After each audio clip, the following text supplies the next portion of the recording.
এই গরমে কোনো কাজ করে কেন জানি শান্তি নাই, এত অসহ্য লাগে, মনে হয় কোনো কাজ না করে শুধু বসে থাকি। আসসালামু আলাইকুম সবাইকে, আশা করছি আপনারা ভালো আছেন। আলহামদুলিল্লাহ আমিও খুবই ভালো আছি। এত গরমে তো কোনো কিছুই ভালো লাগে না, মনে হয় না যে রান্নাবাড়ি করি, আর মনে হয় না যে কোনো কাজকর্ম করি, শুধু মনে হয় সারাক্ষণ ফ্লোরের মধ্যে শুয়ে শুয়ে বসে থাকি, মানে শুয়ে বসে থাকি। তারপরেও কি পেট কি আর মানে, পেটে তো ক্ষুধা ঠিকই লাগে, বাচ্চা কাচ্চা যেহেতু আছে, হাজবেন্ড যেহেতু আছে, রান্না তো করতেই হবে। এই গরমে কেন জানি রান্নাঘরে একটুও ঢুকতে ইচ্ছে করে না, কারণ রান্নাঘরে যতক্ষণ সময় ধরে থাকে পুরো গোসল করে ওঠার মতো অবস্থা, এতটাই গরম লাগে আর অসহ্য লাগে।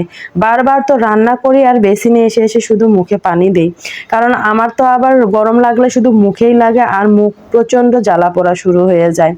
তো যাই হোক, কি আর করার, এই যে 2-3টা আইটেমের তরকারি রান্না করতেছি সারা দিনের জন্য, সে রান্না করেও কি শান্তি আছে? রেখে তো আর খাইতে পারি না, কেন জানি গরমের ঠেলায় সবকিছু নষ্ট হয়ে যাওয়ার দশা হয়ে যায়। তারপরে যেহেতু ফ্রিজ আছে, ফ্রিজে রেখে রেখে খাওয়া লাগে। তো এই যে সজনা ডাঁটাগুলো দেখতেছেন, এগুলো আমার খুবই পছন্দের একটা খাবার, আমি আর আমার হাজবেন্ড অনেক পছন্দ করি, যদিও বাচ্চা কাচ্চা অতটা খায় না। তবে আজকে সেই সজনে ডাঁটাটা আমি সরিষা দিয়ে রান্না করলাম একটু অন্যরকম ভাবে, কারণ এরকম ভাবে রান্না করলে আমার খুবই ভালো লাগে। তো দেখতেই পেলেন আপনারা যে আমি সজনে ডাঁটাটা কেমন করে রান্না করলাম। আর এখানে কিন্তু সরিষাটা সুন্দর করে বেটে নিতে হবে। আর এই যে ঝোলটা যখন একদম গাঢ় হয়ে আসবে তখন কিন্তু বুঝতে হবে যে সজনে ডাঁটাটা হয়ে গেছে। তো যে যেমন ঝোল খাবেন সে তেমন ভাবে নামাবেন। তো আমার এখানে বেশি ঝোল ভালো লাগে না, আমি একটু একদম গাঢ় ঝোলই পছন্দ আমার। তো এদিকে ছেলে মেয়ের জন্য চিকেন বিরিয়ানি রান্না করেছিলাম, সেটা একটু আছে সকালেরটা। আর এদিকে আমি আজকে পোলট্রি মুরগির যত রকমের মানে মাংস, বুকের মাংসগুলা ছিল, এগুলা জমাইতে জমাইতে অনেকগুলা হয়ে গেছে। তো এটা দিয়ে আমি একটা সুন্দর মানে তরকারি বানাবো। যাই হোক, এটা আমি ভাজি ভাজি করব আর কি। আর দেখতেই পাচ্ছেন যে আমি কত সুন্দর করে মশলাগুলো আগে কেটে নিলাম।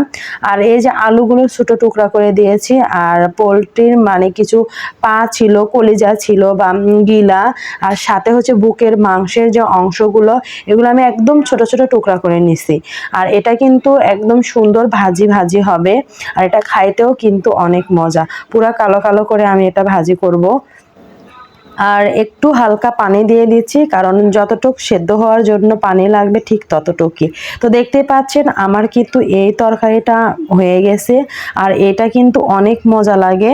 আর বোঝাই যাবে না যে এটা মানে পোলট্রির সেই ছোট ছোট টুকরা মাংস, খাইতে অনেক মজা লাগে। আর এটা যদি ডাল থাকে সাথে, তাহলে তো আর কোনো কথাই নাই। তো যাই হোক, আমার এদিকে রান্নাবাড়িও শেষ, আর আমার অবস্থাও পুরো খারাপ গরমে ঘামতে ঘামতে। তো সবাই ভালো থাকবেন, সুস্থ থাকবেন, এবং আমার ইউটিউবের এই নতুন চ্যানেলটিকে প্লিজ সাবস্ক্রাইব করে দিয়ে সাথে থাকবেন সবাই। আল্লাহ হাফেজ।